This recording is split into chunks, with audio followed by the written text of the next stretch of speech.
Hey there, I'm Adam, aka Buttermere, and I am a house and techno producer.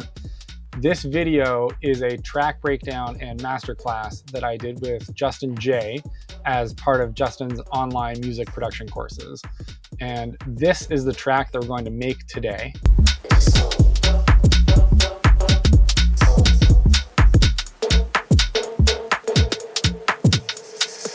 So for the next 20 to 30 minutes, Justin and I will go over every detail of this track, from the sound selection and sound design to the drum programming to how we build satisfying loops and arrangements.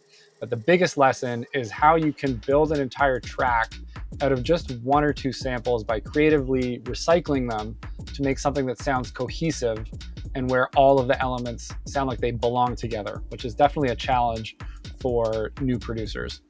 There's a lot of useful stuff in here. You can skip to whichever topic you're interested in using the chapters. And I want to say thanks to 1-800-COLLECT. They're a group out of St. Petersburg, Florida. They're the ones who invited me to make this track and to release it on a compilation, so please support them.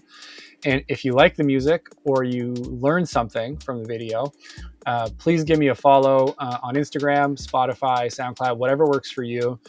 Links are in the description, and I'll be posting more content like this in the future. So without further ado, let's get into it. This is my Minimal House track breakdown with Justin J. I hope you enjoy it. Let's see. Dude, Adam, I feel like the track you sent, I didn't have a chance to listen to the bootleg, but that original track, insane, dude. How are you feeling about how this past week went for you? Feeling good, just because that first tune, like, it's very much in the style that we broke down from my reference tracks last week.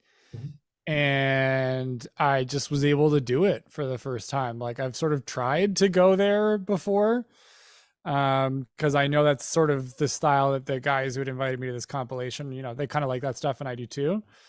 And so I just listened a little more carefully, tried to keep it simple, and noticed like the secret sauce on that one is just like excessive vinyl noise on top of everything that is like really strongly side chained to the low group. Yeah. Actually, it's inside of the low group, but it's side chained to the kick and the bass. Cool. And so it pumps a bit with the rhythm of the track. And I just noticed that in like those Isherwood tracks and threw it on.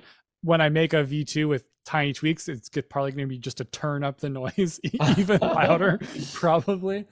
But yeah, it felt good because like the vocals have chops in them that coming from Jersey week. There are triplet fills in there from UKG week that make it feel a little more interesting.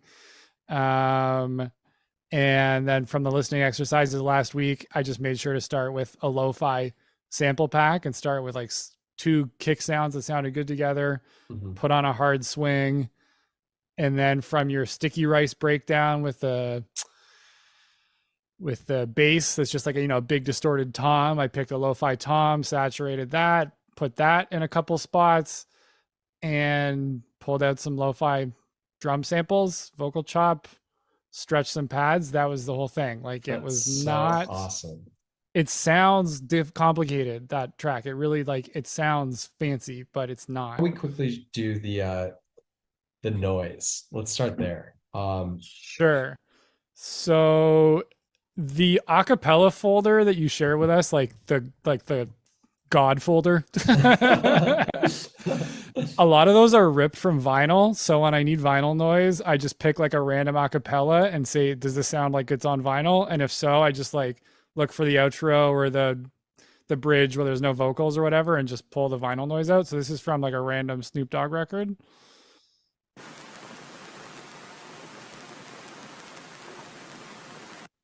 And it's side chained to the low group. So it's side chaining itself, but the kick and bass are in the same group.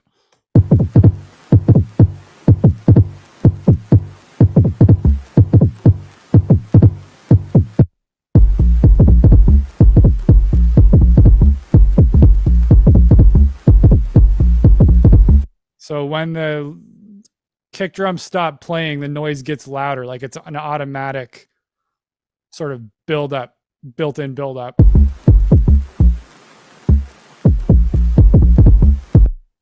really easy to do. So dope. So dope.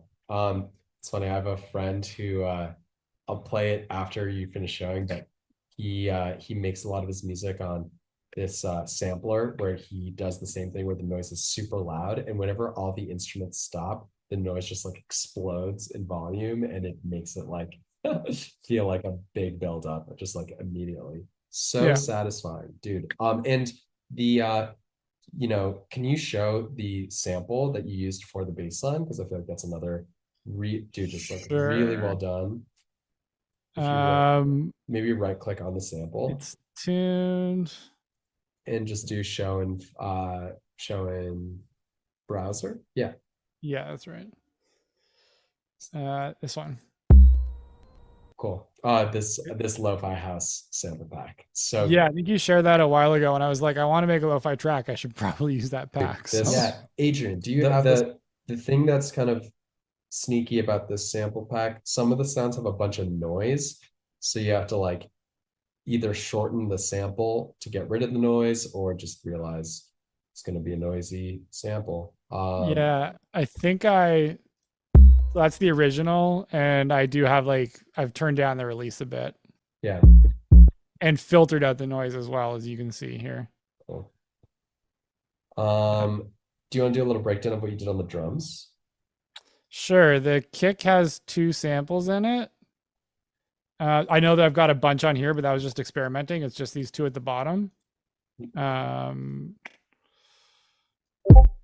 That's the main one.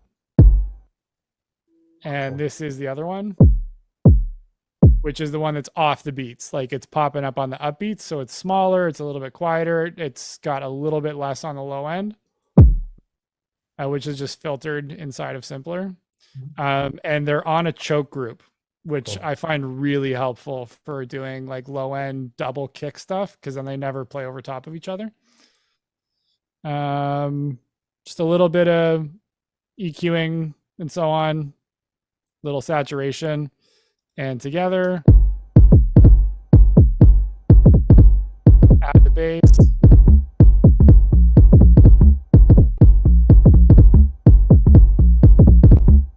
And what helped here was to write it looking at both of the MIDI to make sure that they're not playing too much at the same time. So I wrote in both of them together and experimented, just looking with the dual view to see that they're not overlapping too much. The clap and stuff is quite simple.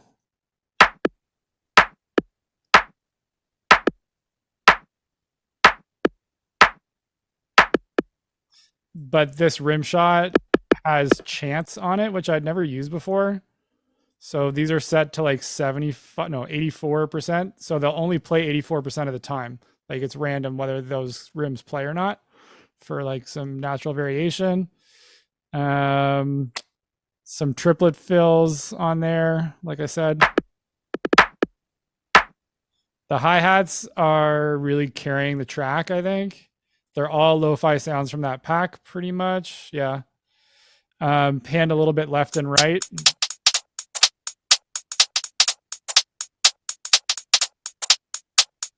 Opening up, I've got a separate sound that's a bit longer for 909.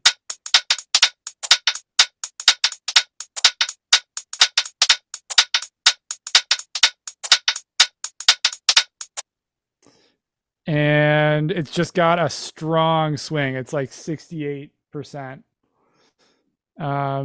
Mids together.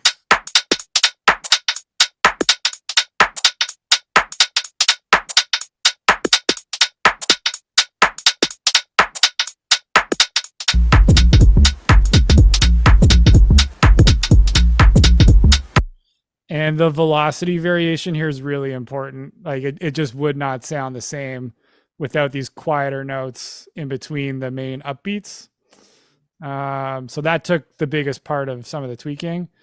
The pad is another pad from that pack, but I really stretched it out, and then I noticed it had a nice little attack. So I kind of chopped that little attack moment and put it on some moments where I wanted emphasis. But it all comes from one single short sound originally.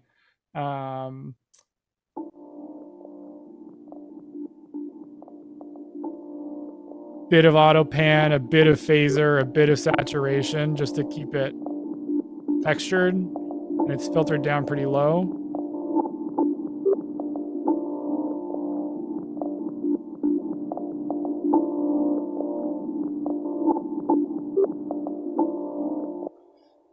And a couple of those little moments, I transposed it up like a fourth or something to make those other notes. And then I messed with the transients in beat mode to just create some like little rhythm aspects out of it.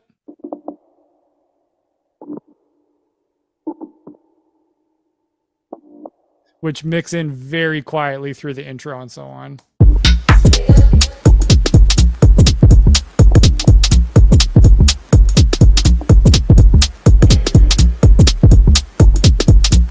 It's just to have a little bit of rhythmic texture to keep it interesting. And yeah, There's another version of it. I just want to pause right there.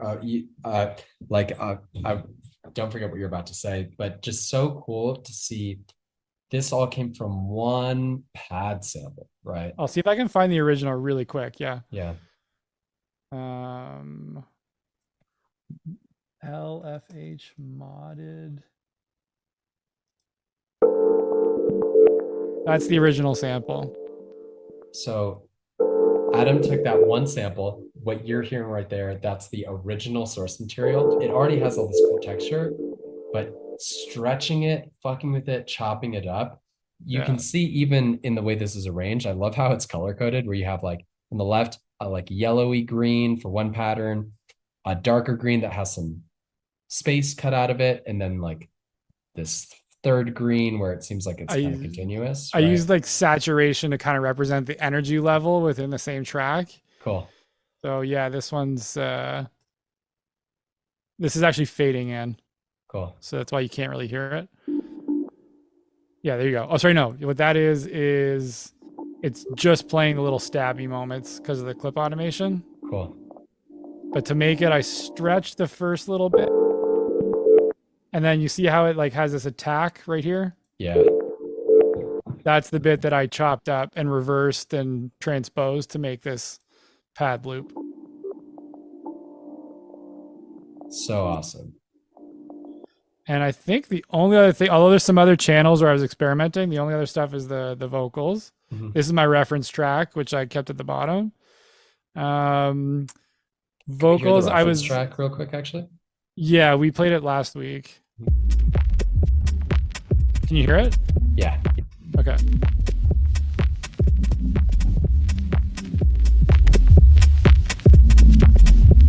It's got the big vinyl crackle. It's got tight, both on hats. It's got the pad. So I just tried to get in that vibe. So when you were talking last week, Justin, about like looping loops of different material at different lengths, you can kind of see that happening. So these pink channels that are blue over here has like a longer gap and a shorter one.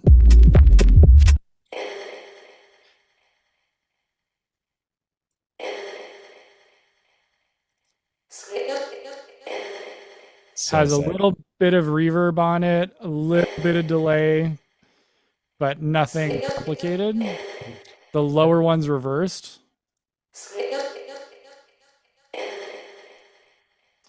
And then can you play the vocal that happens in the breakdown where you reveal? Jump in there. That one's so satisfying. You can hear the original sample a little bit more here where I've stretched it in texture mode or something like that. I don't remember. Because it's from an interview of Princess Nokia just talking, and I didn't really like anything in it. Like none of it spoke to me. Like the words didn't do anything for me, but I'm supposed to remix the track with this vocal. So I just kind of obliterated it.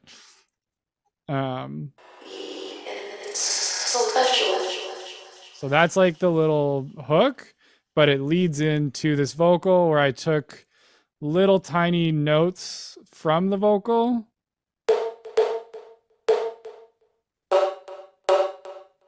On different pitches. And also I changed the pitch of them so they fit in the track key of the track.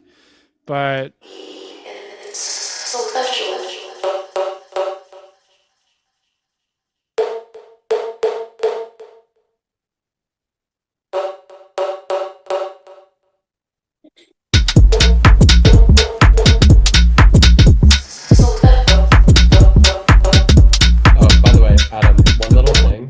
Yeah. Yeah.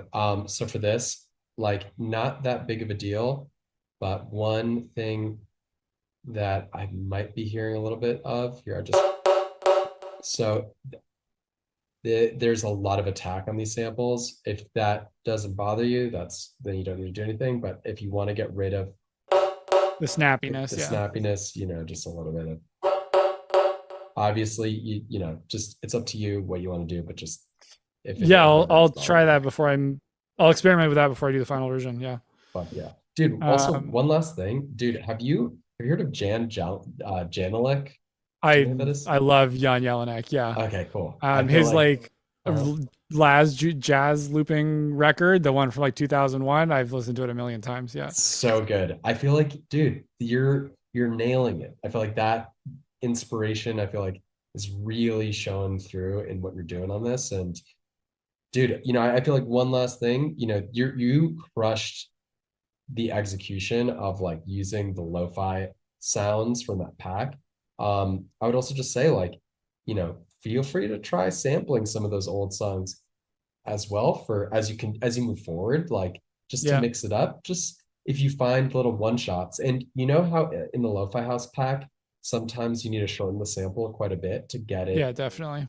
You can do the same technique to those samples. Um, and they can totally work. Like it's it's just kind of weird because, dude, like even this reference track, if you listen to it, the clap sample's so It's janky. so small. Yeah. And it just sounds like it's like breaking apart. I don't know. There's just the texture, it's just so cool. And I feel like sampling those types of tracks can give like a real magic. And lead you into some places you might not get normally. That being said, I wouldn't change a thing about the drums in this song. I feel like they're sounding awesome Thanks. and Yeah. really, really dope. Dude, that vinyl noise trick, so awesome. Yeah. It just makes it come alive. Does. And the only other few seconds left to wrap it up, but I was stuck for ideas for the breakdown, but I just tried making like tighter loops with the vocal to give a bit more energy. I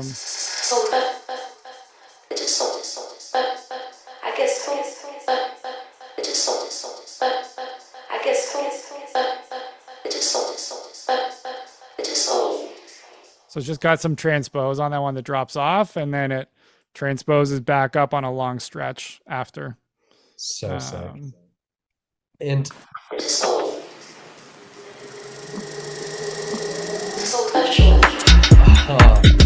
so dope. Do you want to pull up in the HUD on that like reverse thing? Like I don't know if I can show too much. It's just like a long stretch of the vocal. I think what I did was I stretched it quite aggressively until I heard those little buzzes, and then I looped like half a beat of two different sounds in a row and consolidated all together with the fade. So dope. So it sounds like the vocal, but it's obviously like completely messed up. Same one. Oh yeah, that's it. And this one is got the transpose. Cool. So dope. And you know what I love here? Can I let me do one quick thing. I just want to show your entire mid-range is pretty much just from 2 samples, right? Is that fair to say? 100%. Yeah. Isn't that like so cool? It's kind of like, I don't know, to take it back to Blake.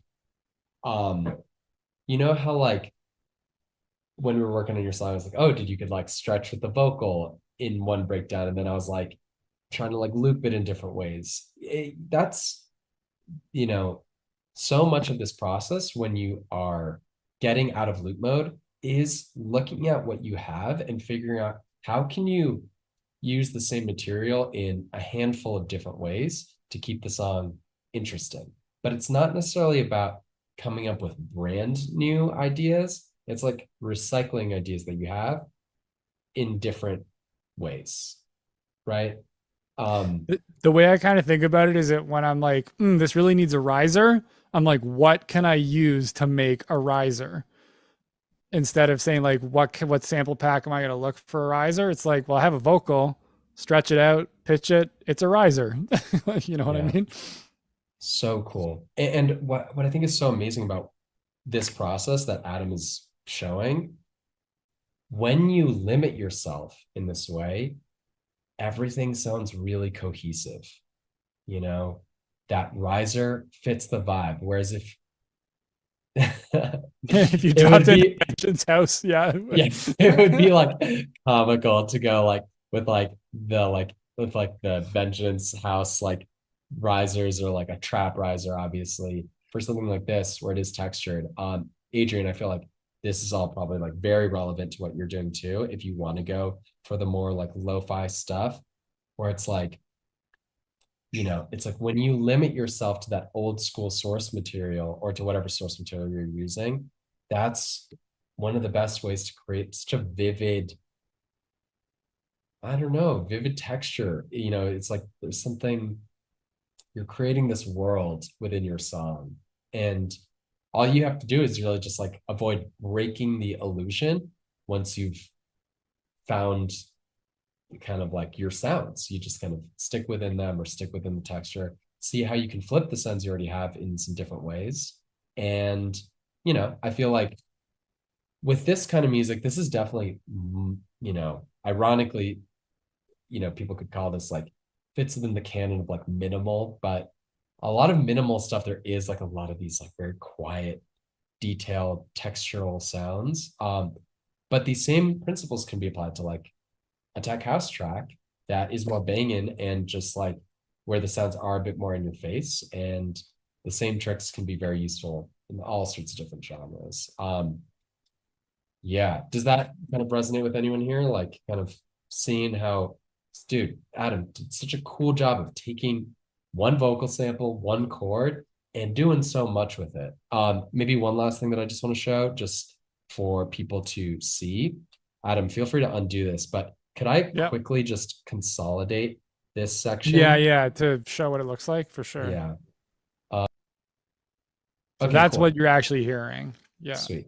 So, I think that's just kind of cool to see, because he's using a lot of these principles of like, this section, the mid-range is more busy with the pads and more sparse with the vocal. This section is more sparse with the pads and busier with the vocal. This section is busy with both, right? When you break it down, it's not that complicated, the underlying mechanics of why this song works. Is that kind of cool to see for everyone here? How it's like, busy, less busy, more busy, less busy, busy, busy, right? We go to the breakdown. There's the sample, this little moment right here, you're just getting more of the sample. Then everything is like really nicely constructed, where it's like Adam was playing with the pads a bunch up here. Can you scroll to the left just a tiny bit, dude? Yeah, give me one. I got to close another window that popped up. Sorry. Cool. Yeah. This way? Yeah, perfect. So see, this is like another thing that I really like. The pads are in for a while. You can see from measure 1 to measure 57. And then you get a break from that, Yeah. And it has like a real A-B, like it has the pad areas, and then it's got those vocal chops. Those never play at the same time. So that's why it has like different sections that it's like, oh, I heard this earlier. Mm-hmm. Can you zoom out a little bit more so we can see that as it manifests across the whole track? Cool. So the chops are on the sort of teal channel, and they do not ever play with the pad. Yeah. And, so it's kind of interesting. It's like, he mentioned A-B. I feel like this is like a really great way to look at the track. You got your kick and bass up top. You can tell where the breaks and drops are happening. And then the drums are kind of in the middle. They're going up and down. But then down at the bottom, or at this view, it's kind of taking up the majority of the screen. You can see the green pads versus the neon blue and turquoise vocal chops. And everything is doing these like switcheroos and kind of different sections to keep the song developing. But if you listen to this track, the average listener might not hear, oh wow, the the pad rhythm has really like lengthened or like, the people not might even hear when the pad drops in or out because it's kind of like more textural and vibey, but it does happen, like, and I think that's the key to this kind of music where you're getting all these satisfying switcheroos, but a lot of the stuff is kind of just mixed quietly and kind of in the background. But when you listen closely, you can hear it. And I think these are the principles. Like if this were a tech house song, it would just be like, maybe some of the ideas would be a little bit different, but the way that he's structuring, where things kind of change and pacing, it's the same principles. So like seeing this, is this useful for people to see kind of like how to even think about the mid-range, right? Cool. And it doesn't need to be this complicated or this layered. It obviously can be, but the same ideas can be applied even when the ideas are more simple. Adam, dude, phenomenal job. So cool. How are you feeling about the song? I'm excited. I want to make more stuff like this. It just it feels very me. It just like swings really hard, but is not very aggressive. And that's the kind of stuff that I feel like I can dance to all night long. Yeah, that's awesome. Listen to how loud elements are and how many elements there are. Because, I think you might, if I think about your sneaker pimps,